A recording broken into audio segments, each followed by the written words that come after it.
22 number श्लोक। अब भगवान से खुल के बता रहे हैं कि ये शरीर है ना, वो एक कपड़े की तरह है ना। शरीर किसकी तरह है? एक कपड़े की तरह है।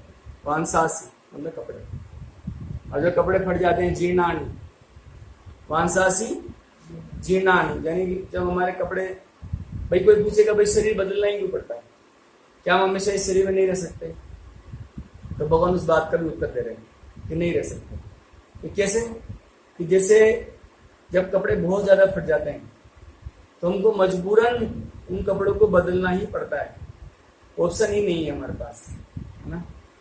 तो भगवान बता रहे वांसास जीर्णानि, कपड़े जीर्ण मतलब खराब हो जाते हैं। वांसास जीर्णानि यथा विहाय, विहाय मतलब छोड़ना, यथा विहाय नवानि गृणाति नरो अपराणी, नवीन को नवानि गृणाति, ग्रहण करते हैं हम लोग, नर मतलब मनुष्य, तथा शरीराणि विहाय जीर्णानि। इस श्लोक में यथा तथा दोनों शब्द आए है ना। जहां पर भी भगवत गीता में यथा तथा शब्द मिले, यानी कि भगवान जो है हमको कुछ एग्जाम्पल देना चाह रहे हैं। तथा शरीराणि विहाय जीर्णानि, उसी तरह से शरीर को छोड़ना पड़ता है, विहार मतलब छोड़ना, तथा शरीराणि विहाय जीर्णानि, छोड़ना पड़ता है जीर्ण, क्योंकि खराब हो जाता है ना। वृद्धावस्था में शरीर जो होता है वो उपयोगी नहीं रहता है, और ना ही वो शरीर जीवात्मा को सुख भी दे रहा होता है वृद्धावस्था। तो सभी लोग यही बोलते हैं वृद्धावस्था में, हे भगवान मुझे उठा लो, और जो टाइम आ गया तो उठाएंगे, है ना। तो तथा शरीराणि विहाय जीर्णानि अन्यानि संयाति नवानि देहि, अन्यानि संयाति नवानि देहि। ये आत्मा क्या है? जब ये शरीर रहने लायक नहीं रहता तब नए शरीर में वो प्रवेश करने लगता है ना। ये सब बातें इस श्लोक में और बता रहे हैं। आप प्रभुपाद जी कुछ चीजें बताते हैं इस श्लोक के ऊपर। एक लेक्चर है प्रभुपाद जी का, तो उस लेक्चर को मैं पढ़ूंगा अभी। हाँ, तो जैसे हमने पहले भी पढ़ा था कि इस ये श्लोक में समझाता है कि आत्मा जो है वो निराकार होती नहीं। क्यों? जैसे कि अब जैसे भगवान इस श्लोक में चर्चा कर रहे हैं कपड़ों के ऊपर, तो कपड़ा किसी के आधार बनाया जाता है? शरीर के अनुसार। जैसे शरीर है, अगर शरीर पतला है तो कपड़े पतले, जैसे जो मोटा शरीर होता है और उसमें पतले कपड़े नहीं पहनाए जा सकते, है ना। तो शरीर का जो डिजाइनिंग के अनुसार ही कपड़े बनाए जाते हैं। तो भगवान इस श्लोक में बोल रहे हैं, वस्त्रों से अगर तुलना कर रहे हैं भगवान, तो भगवान ये बताना चाह रहे हैं कि शरीर किसके ऊपर चढ़ाया हुआ है? आत्मा के ऊपर, है ना। शरीर किसके ऊपर है? आत्मा के ऊपर। आत्मा की कोई साइज होगी, उसके ऊपर वैसा कपड़ा डाल दिया गया, यानी कि आत्मा जो है वैसे ही होता है, वो सेम साइज का होता है वो, है ना। तो कुछ लोग बोलेंगे प्रभु जी ठीक है, आप कहते हो कि मनुष्य शरीर है उसमें, लेकिन फिर पशु पक्षी का शरीर, भाई जैसे जेली फिश होते हैं या फिश होते हैं, उनके तो हाथ पैर होते नहीं है ना, वो कैसे? तो एक प्रभु जी उसमें उत्तर देते हैं कि कभी कभी है ना हम लोग बेढंगे कपड़े पहन लेते हैं। जैसे मान लो किसी को बोरी में डाल दो, तो बोरी के थोड़े ना हाथ पैर होते हैं, कभी कभी उसको बोरी में बंद करके ले जाते हैं ना, किडनैपिंग के टाइम। तो बोरी जो है बेढंगा वस्त्र है ना, बोरी का क्या है? आकार नहीं है, लेकिन बोरी के अंदर जो है उसका तो आकार है। कभी कभी छोटे बच्चे भी होते हैं, बड़े वो कपड़े पहन लेते हैं, तो बड़ी बेढंगे कपड़े होते हैं। तो वैसे ही क्या है, जो पशु पक्षियों के जो शरीर है वो बेढंगे कपड़े हैं वास्तव में, क्योंकि यहाँ भगवान वस्त्र तुलना कर ले, वांसास यानी शरीर को सिर्फ कपड़ा बताया है ना। तो आत्मा तो क्या है ना, ऐसे ही दिखती है जैसे हम लोग देख रहे हैं उसको, है ना। लेकिन कभी कभी क्या है ना, आत्मा नहीं समझता है मनुष्य शरीर की इंपॉर्टेंस को, तो फिर उसको ना बेढंगे कपड़ों में भेज दिया जाता है कि तुमको मनुष्य शरीर की इंपॉर्टेंस पता नहीं चल रही है, तो तुम क्या करो अभी, पशु पक्षी के शरीर में रहो। ऐसे कोई प्रॉब्लम नहीं, वहां भी आनंद है। खास समस्या नहीं, बस वहाँ पर इंजीनियरिंग नहीं होगा, वहाँ पर मेडिकल साइंस नहीं होगा, बस 4 ही चीज़ें रहेंगी बस, है ना। देखा क्वेश्चन क्वेश्चन कभी लैपटॉप चला रहे हो या एंड्रॉइड चला रहे हो या फिर कभी स्कूल कोचिंग जा रहे हो, नहीं, तो जरूरत नहीं है ना। तो अगर हम लोग मनुष्य शरीर को ऐसे इम्पोर्टेंट नहीं समझेंगे, भक्ति नहीं करेंगे, तो क्या होएगा, हमको क्या अगले जन्म में वो सुटेबल बॉडी मिलेगा जैसे हम चाहते हैं। यहाँ पे जैसे लोग कहते भी खाओ पियो मौज करो, है ना। तो खाओ पियो मौज करो, तो खाना पीना मौज करना तो पशु शरीर में ही है बस, मनुष्य शरीर में तो ये सब नहीं है फैसिलिटी, है ना। हाँ,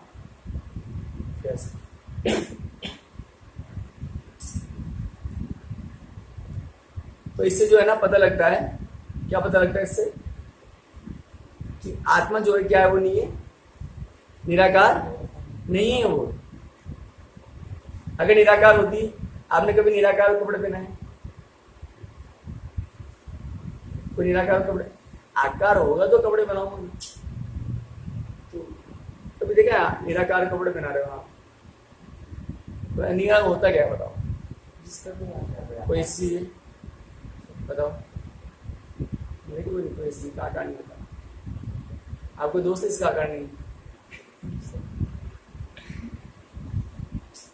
कोई रिलेटिव हो जो निराकार हो, ऐसी कोई वस्तु जो आप यूज करते हो जो आकार वाली नहीं हो, सभी चीजें आकार है। ये चीज भगवान इस श्लोक में समझा है कि जब भगवान तुलना कर रहे हैं शरीर की वस्त्र से,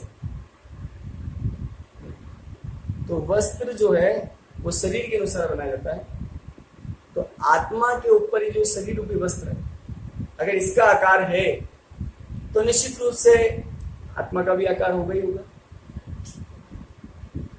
जैसे मैं कहूं कि आपने वस्त्र बनाया और उसको कोई वस्त्र पे, उसको तो निराकार पहन रहा है, जमेगा नहीं, या कोई ज्योति पहन रही है कपड़े को, दिखाते हैं ना आत्मा एक ज्योति होती है, बस आत्मा ज्योति नहीं होती, आत्मा का प्रकाश होता है, जैसे बल्ब होता है, अब बल्ब में से रोशनी निकल रही है बहुत, मतलब हाई वोल्टेज, मतलब ये मान लो आप 500 वाट का बल्ब है, नहीं 1000 वाट का बल्ब है, जैसे हेलोजन होती है, तो जब आप हेलोजन को देखते हो तब आप देखते हो कि उसका जो रोशनी है ना, उससे उसकी हेलोजन की ट्यूब दिखती नहीं है, कभी आप देख नहीं पाओगे हेलोजन की ट्यूब को, लेकिन जैसे उसकी लाइट डाउन करोगे आप तो दिखेगा हेलोजन की ट्यूब होती है, यानी कि आकार है जिसमें से प्रकाश निकल रहा होता है।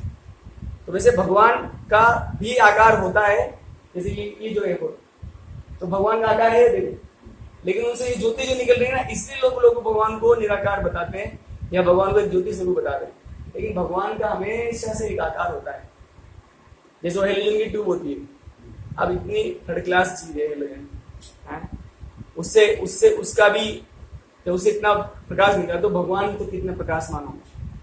लेकिन जो लोग भगवान के इस साक्षात्कार को प्राप्त करते हैं वो ब्रह्म साक्षात्कार को प्राप्त करते हैं। वैसे ही जो भगवान की अंश है आत्मा, उसका आकार है, लेकिन उसमें से जो प्रकाश है, इसलिए लोग गलती से आत्मा को निराकार समझ लेते हैं या कोई ज्योति समझ लेते हैं, बट लेकिन ऐसा नहीं होता। तो प्रभुपा जी ने बहुत सुंदर लेक्चर लिया है इस पर, तो मैं उसको रिपीट करूंगा जस्ट। अब प्रश्न आता है कि कोई जेन्युइन व्यक्ति प्रश्न करेगा, भगवान आप कह रहे हो कि नए कपड़े पहनने पड़ते हैं, है ना, आज जिस प्रकार से जब कपड़े फट जाते हैं, तो जब कपड़े फटते हैं तो हम लोग नया कपड़ा पहनते हैं, इसी तरह जब शरीर खराब हो जाता है तो हमको नए शरीर की आवश्यकता पड़ती है। तो प्रश्न ये आता है कि नए शरीर की आवश्यकता पड़ती क्यों है, व्हाट इज द नीड, क्या हम लोग इस शरीर से मुक्त नहीं हो सकते? शरीर कितना दुख जाएगा। जैसे मैं अभी बैठा हूँ, मेरे को पैर में दर्द हो रहा है तो मुझे ऐसे बैठना पड़ेगा, ऐसा होना पड़ता है, क्योंकि शरीर दुख है और नेचुरली है। आप दिन में सोओगे शरीर दुखेगा, रात को कूलर में सोओगे शरीर दुखेगा, ज्यादा खा लिया शरीर दुखेगा, हर समय शरीर दुख देता है। बचपन से दुख पा रहे हैं, बुढ़ापे में तो भयंकर दुख है, बीमारियां दुख है, तो ये शरीर जो है बहुत भयंकर दुख देता है हमको। तब मन में प्रश्न आता है कि भगवान ठीक है चलो इस जीवन में तो मैं शरीर भी ले लिया मैंने शरीर, तो इस शरीर में रहना ही पड़ेगा, लेकिन भगवान अगली बार वापस क्यों शरीर दिया? अगर मैं आपसे कहूँ कि आपको अगली बार वापस ये जीवन चाहिए क्या, तो सभी बोलेंगे नहीं ये वाला तो नहीं चाहिए, कुछ अलग करना, ये सेम नहीं चाहिए वापस, सेम बॉडी नहीं। हमको ऐसा लगता है कि दूसरे व्यक्ति से, मान लो कोई हैंडसम लड़का होगा, बड़े अच्छे हेल्थ तो इसकी, तो यार कितना सुखी है, माँ ऐसा लगता है कि ना यार कितना बढ़िया है, दिखता अच्छा है, एकदम मस्त दिखता है, तो निश्चित रूप से सुखी होएगा। नहीं, वो भी अपने शरीर को दुखी होगी। क्यों? ऐसे क्या कारण है? इसका कारण है शरीर का स्वभाव। आनंद, आत्मा का स्वभाव आनंदमय है, भगवान का जो स्वभाव, शरीर का स्वभाव दुखमय है। तो फिर भगवान हमको ये, अगर आप कहते हो, हमको सबको पता है कृष्णा ये बात, कि हमारा शरीर ना हमें बहुत दुख देता है। हर संसार में हर व्यक्ति को पूछ लीजिए आप, किसी को भी पूछ लो, इवन नंबर 1 मिलियनियर व्यक्ति हो, उसको पूछ लो are you happy with your body, निश्चित रूप से अपने शरीर दुखी, सब दुखी। क्यों? हाँ, जैसे मैं आपसे प्रश्न करूं कि प्रभु जी शक्कर मीठी क्यों होती है? गुण है शक्कर का। अभी संसार दुख में है, संसार का जो गुण है। शरीर दुख क्यों देता है? शरीर का गुण है। तो इसमें क्या होता है प्रभु जी कि हमें इसके लिए भी प्रयास करना चाहिए, सोचना चाहिए। ठीक है, हमको अपनी लाइफ सेटल करनी है, हमको अपना करियर सेटल करना है, that is okay Prabhu, that is okay, ये करना ही चाहिए। बट हमको ये भी सोचना चाहिए कि वास्तविक सुख किसी है ना। जैसे आजकल बड़े बड़े लोग सुसाइड कर लेते हैं, बहुत ब्यूटीफुल है, हैंडसम है, फेमस है और पैसा है, सब कुछ है, गर्लफ्रेंड्स बहुत सारी होंगी, फिर भी अगर व्यक्ति आत्महत्या कर ले तो कुछ तो प्रॉब्लम, जिसके बारे में हमें पता नहीं, हमको नहीं पता, लेकिन कुछ तो ऐसा है जो उसके पास नहीं था, इसीलिए उसने ये कदम उठाया। तो भगवान इस श्लोक में ये कह रहे हैं कि वांसास जीर्णान यथा विहार नवानि गृणाति नरो अपराणी, कि कृष्णा ये शरीर बदलना ही क्यों पड़ रहा है, क्या कारण है? क्या हमको वापस अगली बार जन्म लेना ही पड़ेगा? तो भगवान कहते हैं हाँ। क्यों? क्योंकि तुम्हारी अनगिनत इच्छाएं हैं और इस जन्म में पूरी नहीं हुई यार। क्यों? क्योंकि उतना पुण्य आपके पास नहीं है। जैसे मैं अक्सर इस बात को बोलता हूँ, हाँ लेकिन देखो कई सारे जो है कि प्रभु जी अगर सभी लोग तो मेहनत करते हैं, जी थोड़ा मेहनत करते हैं, फिर सभी फर्स्ट रैंक क्यों नहीं प्राप्त करते? आईआईटी में पहला, आईआईटी में एक ही लड़का टॉप करता है,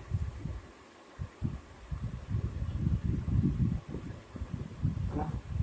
अभी एक कौन बता रहा है मेरे प्रभु जी, हाँ कि आईआईटी में एक स्टूडेंट था, आईआईटी में पहुंच चुका है, तो 1-2 साल से नंबर 1 पे आ रहा था, तो नंबर 2 पे आया तो सुसाइड कर लिया उसने।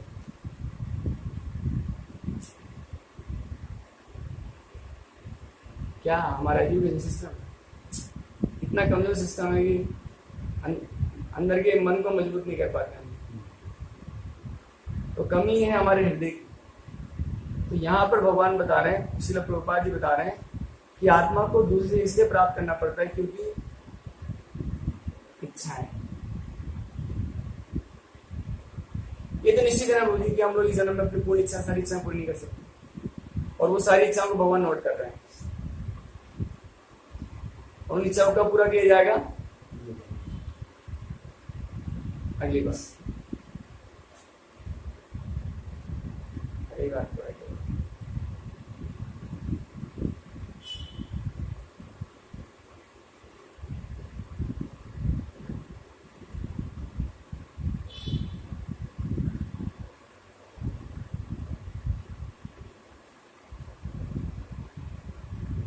जैसे किसी ने आत्महत्या कर लिया तो उसको ना, उन्होंने आत्महत्या कर लिया तो उनको हमको पता नहीं उनको कितना दुख हो रहा होगा कि अगर वो अपने गुस्से को कंट्रोल कर लेते या अपने माइंड को कंट्रोल कर लेते तो आज कदम नहीं उठाते।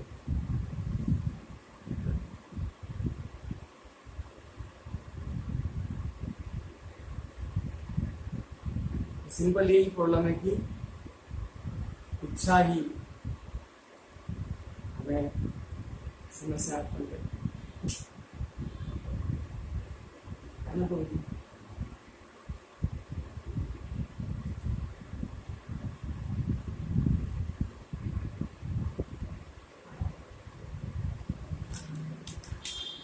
तो बात जी समझाते हैं, जैसे ही कोई व्यक्ति भगवान की सेवा के अलावा कुछ और इच्छा करता है, जैसे ही कोई जीवात्मा भगवान की इच्छा को छोड़कर कुछ भी और इच्छा करता है तो प्रभुपाद जी लिखते हैं, Maya will induce you, come on, why do you don't enjoy this, आ जाओ इसको एंजॉय करो। क्यों नहीं कर पाते ना? ये नहीं, सच में ये बहुत गंभीर विषय है प्रभु जी की। अगर इतनी ऊंची पोस्ट पर कोई व्यक्ति, अभी जैसे एक IPS ऑफिसर ने भी सुसाइड किया, नहीं? हाँ, तो इसका मतलब तो मुझे देखो, 2-3 तरह के लोग होते हैं। एक होते हैं जो सुन के समझ जाते हैं, तो हम लोग शायद एक्सपीरियंस करके समझेंगे, लेकिन समझेंगे वो ये निश्चित है।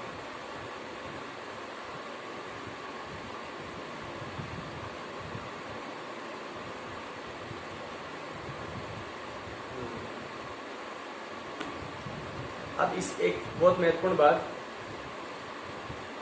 कि हम जब ये शरीर छोड़ रहे होते हैं ना प्रभु जी,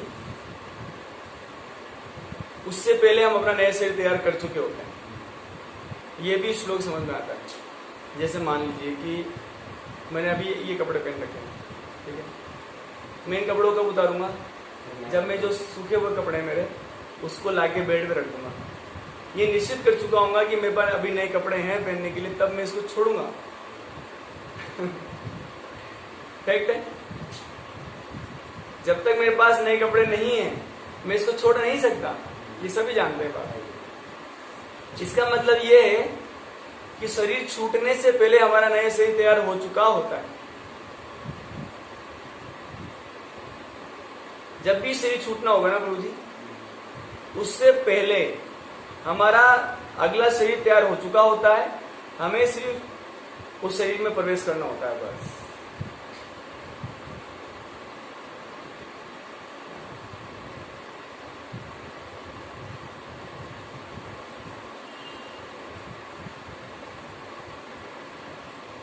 और ये कैसे होता है?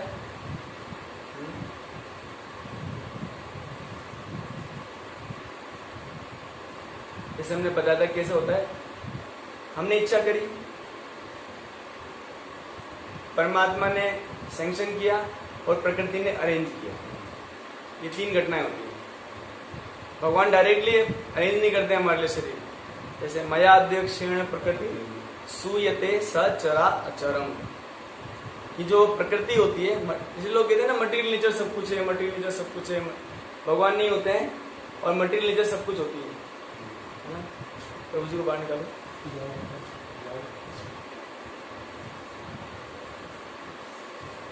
जैसे मान लो कि आप सोचो कि आपके कॉलेज में HOD सब कुछ कर रहा होता है, बल्कि नहीं, HOD सब नहीं करता, सबसे मेन आदमी VC है, लेकिन वो दिखता नहीं है। सब कुछ उसके अंडर में चल रहा है कॉलेज में, लेकिन हमें कौन दिखता है? HOD, टीचर्स, ये दिखता है, लेकिन वो सब कुछ नहीं है। सब कुछ कौन है? VC sir. वैसे प्रकृति सब कुछ नहीं है, वास्तव में भगवान ही सब कुछ है। सारा शरीर को निर्माण भगवान की अध्यक्षता में होता है, लेकिन करती कौन है? प्रकृति। मया अध्यक्षेण, मेरी अध्यक्षता में, मया अध्यक्षेण प्रकृति सूयते सचराचरम, चर और अचर, चलने वाले और नहीं चलने वाले प्राणियों को प्रकृति उत्पन्न करती है भगवान के आदेश के अनुसार। जैसे हमारे कॉलेज में जो HODs होते हैं वो VC सर के आदेश के अनुसार ही काम करते हैं या डीन सर के अनुसार ही काम करते हैं।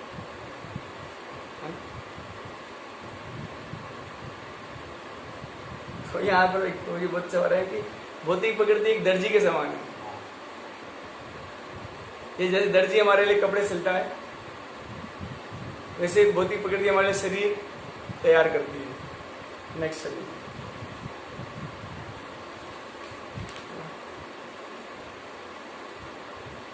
तो हम मजबूर है। हम क्या हैं? किसके लिए? दुख उठाने के लिए।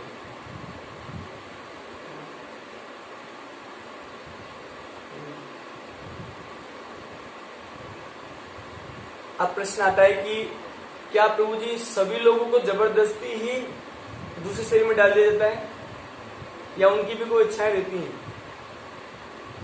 या सभी जीवात्माओं के साथ स्वयं बर्ताव किया जाता है? जैसे मान लीजिए कि मैंने अपना जीवन पूरे जीवन में मांस खाने में बिताया, खूब मांस खाया मैंने, तो भगवान देखेंगे कि इसके लिए सूटेबल बॉडी क्या है। भगवान हमारे हार्ट में बैठे हैं, वो हमारी इच्छाओं को समझ रहे हैं, हमारे कर्मों को समझ रहे हैं, तो देखते हैं कि इसकी इच्छा है कि मांस खाए और इस बेचारे को भी मांस खाने के लिए बहुत टेंशन करना पड़ता है, नौकरी करनी पड़ती है, मांस को लाना पड़ता है, पकाना पड़ता है। तो मैं कुछ ऐसा कर दूं इसके लिए कि इसको सब टेंशन से मुक्त कर दूं। भगवान एक फ्रेंड की तरह हमारे साथ रहते हैं। तो भगवान इतने अच्छे फ्रेंड है कि हमको क्या करेंगे? कृष्णा जैसे हमको मनुष्य से छूटेगा वैसे हमको शेरनी के गर्भ में स्थापित कर दिया जाएगा और शेरनी हमें जन्म देगी और हम बब्बर शेर बन जाएंगे और आनंद से रहेंगे। लेकिन जन्म मरण नहीं छूटेगा। लेकिन प्रभु जी ऐसा शुद्ध भक्तों के साथ नहीं होता।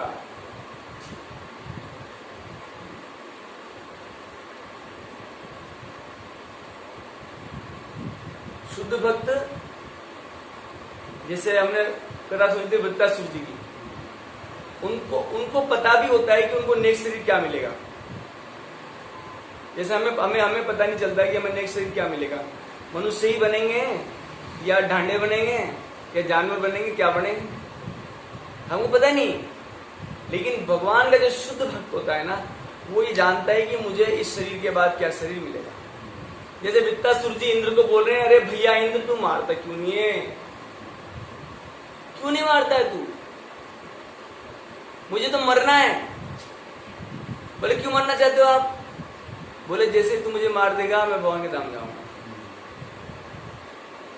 कॉन्फिडेंस से बोल रहे हैं। आपको कोई मारने आएगा, मरना चाहोगे? सामने चाकू लेके बोला है और आप बोले जल्दी मार, हिम्मत क्या, भाग जाएंगे। और वृत्तासुर जी बोल रहे हैं कि इंद्र तू मार। ये तभी बोल सकता है व्यक्ति जब उसको कॉन्फिडेंट हो कि अगले शरीर में क्या बनेगा।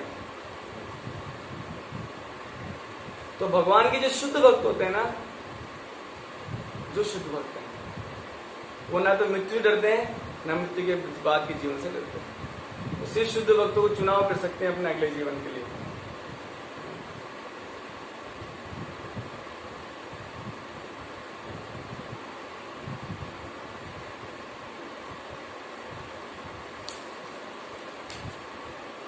और जो ज्यादातर लोग हैं मृत्यु डरते हैं, क्योंकि इसमें शरीर परिवर्तन के बारे में श्लोक है। नया शरीर मिलेगा, पुराना शरीर छूटेगा, नए वस्त्र मिलेंगे, पुराने वस्त्र छूटेंगे।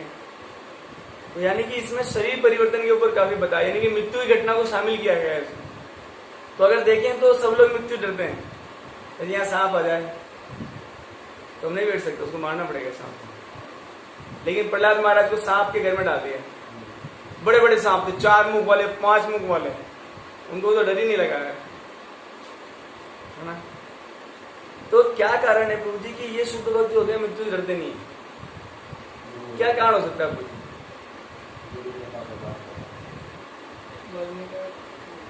डर क्यों लगता है उनको मरने से? उनको पता है कि मतलब बॉडी है तो आत्मा और एक मतलब मैं तो यहाँ का नहीं तो मतलब मरने हाँ। का जैसे आप जब कपड़े चेंज कर लेते हो तो आपको डर लगता है कपड़े चेंज करने से? जैसे अभी आप हमने निकर पहनने को बन रखे हैं, अभी आप पैंट शर्ट पहनोगे तो आपको डर लगेगा, अभी मैं पैंट शर्ट पहनने जा रहा हूँ।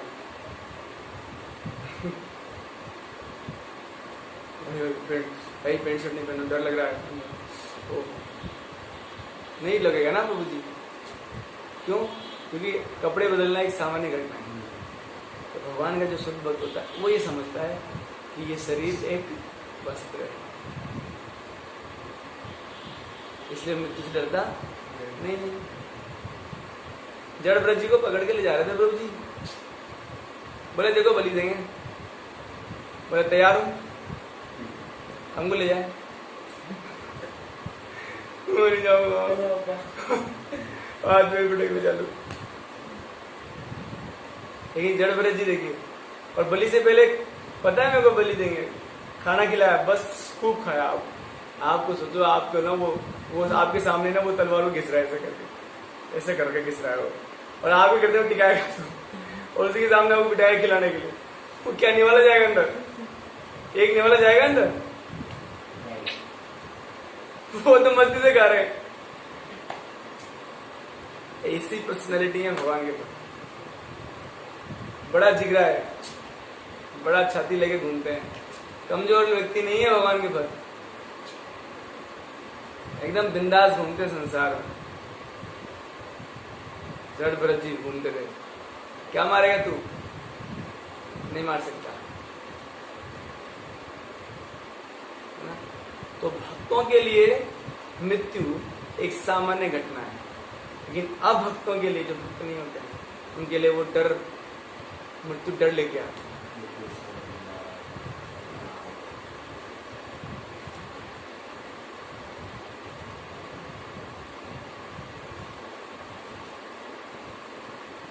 तो ये इस श्लोक की शिक्षा है कि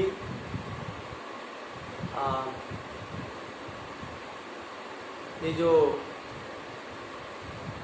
हर व्यक्ति जानता है, देखो जैसे मैं ऐसा नहीं है कि हमको पता है, हम भले ही समझ नहीं रहे कि हम सो लें, लेकिन सभी लोग जब कभी न कभी तो उनको मरना पड़ता है। तो जब मरना पड़ता है तो हम इस बात को जानते हैं कि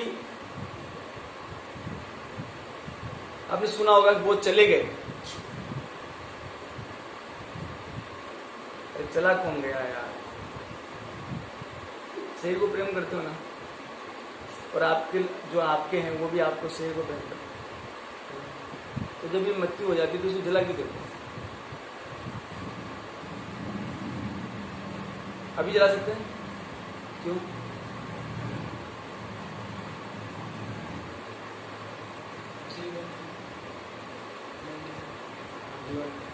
जला क्यों रहे? उसको रखो ना यार, प्रेम को क्यों कर रहे? गले लगाओ।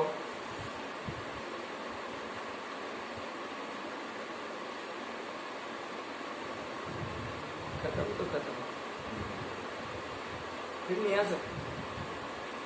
इसका मतलब हम में से कोई भी शरीर को वास्तव में प्रेम नहीं करता। ये शरीर में जो रह रहा है ना प्रभु जी, भले उसका एहसास नहीं है हमको, जो रह रहा है हम उसको प्रेम कर रहे होते हैं। इसलिए हमें भी किसको प्रेम करना चाहिए? इस शरीर को ज्यादा प्रेम नहीं करना चाहिए, स्वयं को ही प्रेम करना चाहिए। स्वयं मतलब जो शरीर में रह रहा होता है उसको बहुत प्रेम करना चाहिए। उसे नफरत मत करो, उसे प्रेम करो। हम उससे नफरत करते हैं, हम क्यों दुखी हैं पता है? हम आत्मा से प्रेम नहीं करते, मोहब्बत नहीं करते आत्मा से। कम से कम अपने आप से तो प्रेम करो, नहीं करते हम लोग, इसीलिए दुख उठा रहे हैं।